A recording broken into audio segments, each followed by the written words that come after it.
Why are we here? My name is Max Kane. We're here at the Illinois state line with 100 gallons of fresh raw milk that we're bringing down from Wisconsin to the wanting mothers and fathers in Illinois.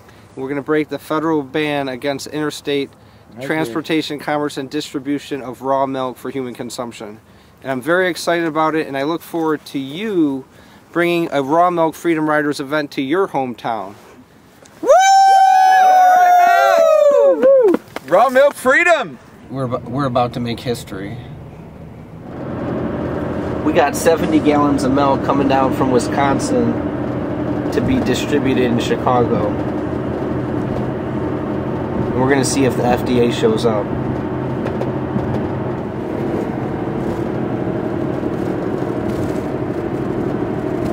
We're the Raw Milk Freedom Riders!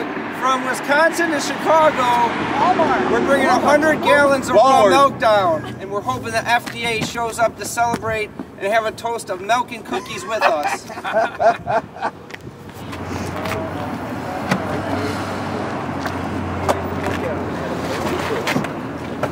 Come get your cooler. All right. Nice. Check out the label right there. The Raw Milk Freedom Riders.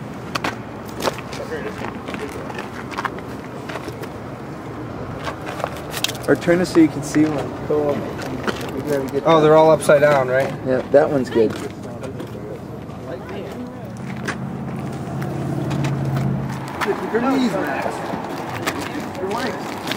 So you said you brought some rebel farmers? Rebel farmers, yes. Where'd you guys come from? All over the state. All over Wisconsin? I'm from Waukesha. Okay. I'm from Coleman. And what do you guys farm? Pardon? What do you guys farm? What do we farm? What do you raise? Milk cows. Okay. I'm an organic dairy farmer, milk about 30, 40 cows. Great. I'm a bricklayer. I'm a union bricklayer. You're a bricklayer. Great. Solidarity. I want to be a union farmer, but they won't have me.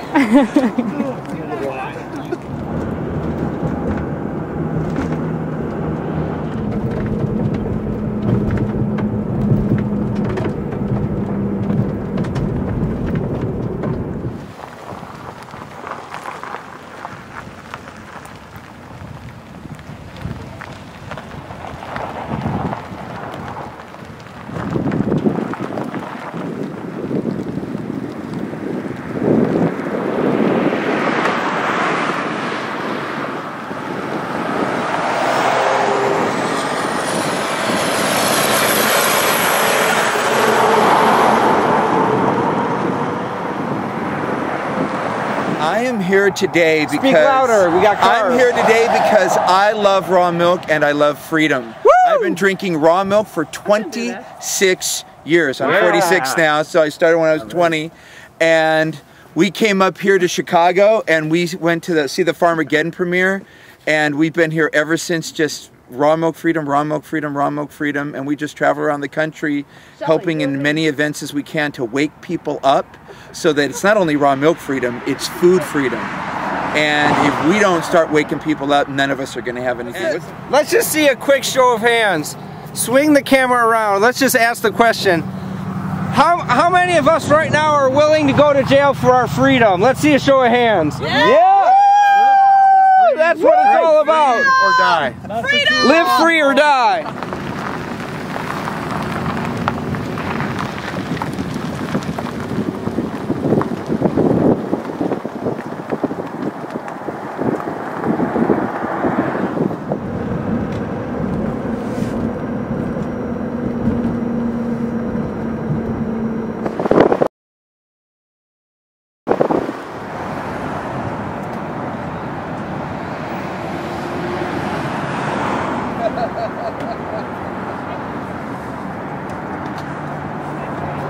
Made it!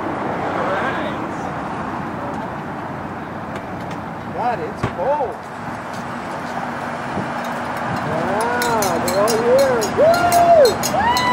Hey everyone! We can't see the bar, guys. Let's wait till they tell us not super.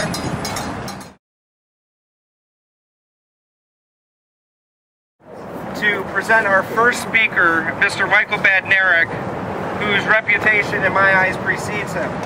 Michael has run for president in the United States of America. He was on ballots in 48 of the 50 states, I believe. Is that right, 48?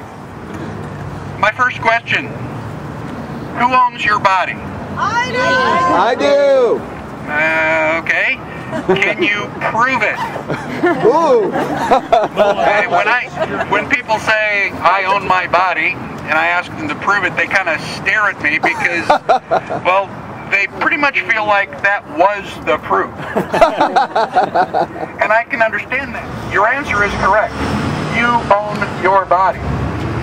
But apparently the people in government don't understand that. And in order to convince them that we are correct, we need to understand the proof for that statement. Max pointed out that my Constitution class focuses on rights versus privileges. A right is something that you can do without asking for permission. A right is inherent. You're born with a right. Now, inherent is a defining characteristic. It describes and defines whatever the object is that we're talking about. So I come back to the first question as to who owns your body? And the answer, obviously, is that I own my body. I own my body. I mean, I stretched it out of shape since college a little bit, but it's my body. I decide what food I eat. I decide what liquids I drink. I decide whether or not I'm going to take any particular medication. It's my body. I decide. Hey, you guys, we have some amazing heroes with us today. Let's give a big, huge round of applause to our lawbreakers, our criminals amongst us, who were brave enough to come across state lines, defy the FDA, and bring us our raw milk. Come here, all you guys who are in the caravan, come here for a second. Look at these amazing heroes who are standing up for all of us. They're telling the world that look at what we can do. They are setting a precedent to the FDA. They are saying we are going to get our raw milk, and we are going to get raw milk for you so that you all, each of you, can continue drinking it and can continue giving it to your children and your families and continue supporting our wonderful, small, helpful farmers. You're doing such a service for all of us. You know, over the last 2 years, I myself really experienced deeply that whole infringement on our liberty. And I say that what I woke up to more and more is we have given the liberty to farm. But is that liberty when they tell us how to farm? It can't be.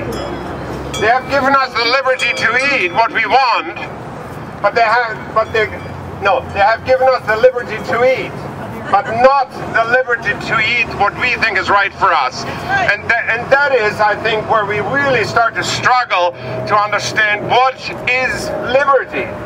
Is liberty when it is liberty when it is granted to you? No! It can't be. It's impossible. And that is where we need to understand as soon as we go out and ask for the permission to eat what we want, that can't be right either. And that is that we actually have to stake out. We have to stake out and reclaim our basic right. Our latest judge also said there's no constitutional right to eat, to drink milk or to eat food, and it's right, but it doesn't say either that you have a constitutional right to go to bed. Government was never intended to limit your rights. Government was there to protect your rights. Yes. And we have been asleep. Yes. Asleep and complacent to the action of government, so we cannot blame government. You need to understand that we only can blame us, that we have not had the courage to stake our rights and take back what has been taken away. the only intention of being dragged through the court process is to reach the breaking point faster than the tipping point. However, if we understand the power of the tipping point, it doesn't need 100% of the population, it doesn't need 50% of the population, it only needs maximum 10%, but even 6% will bring us faster to the tipping point in order to wake people up. And that is what we need to understand, the power within ourselves to bring about change. The focus is so much on prosecuting farmers. And that has a reason, and there's a reason for that.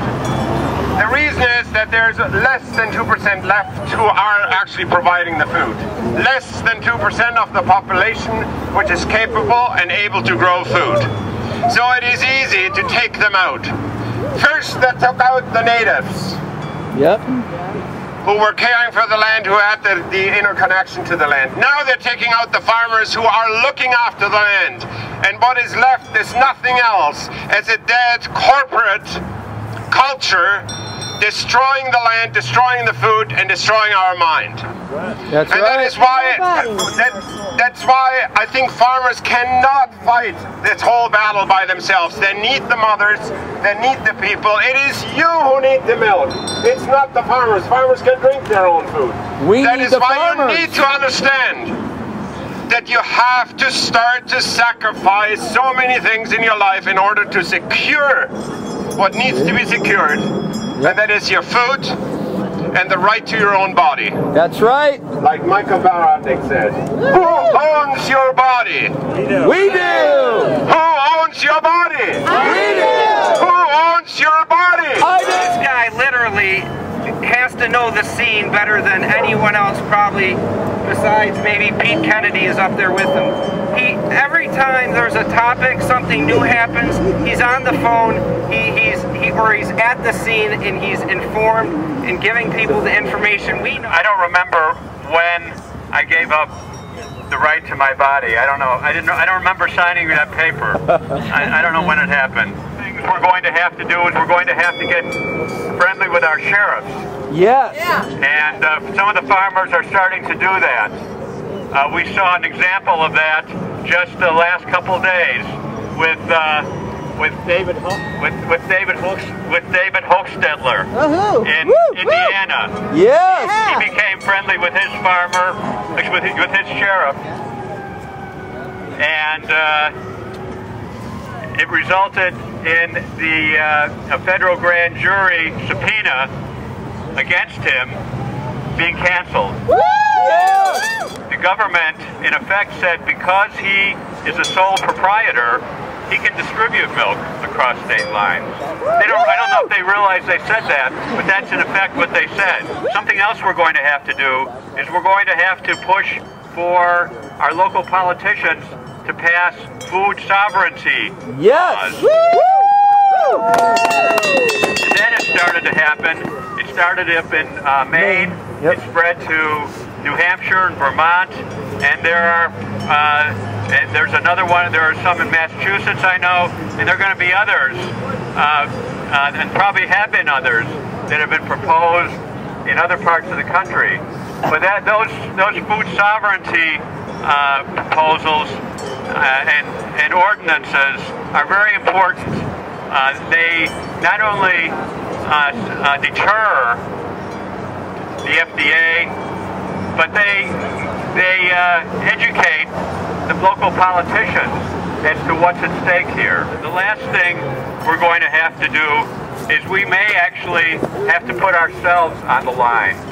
And that may mean things like even riding shotgun with trucks that are delivering food from our own farmers. That may mean putting our bodies in the way of agents and officers who are raiding farms.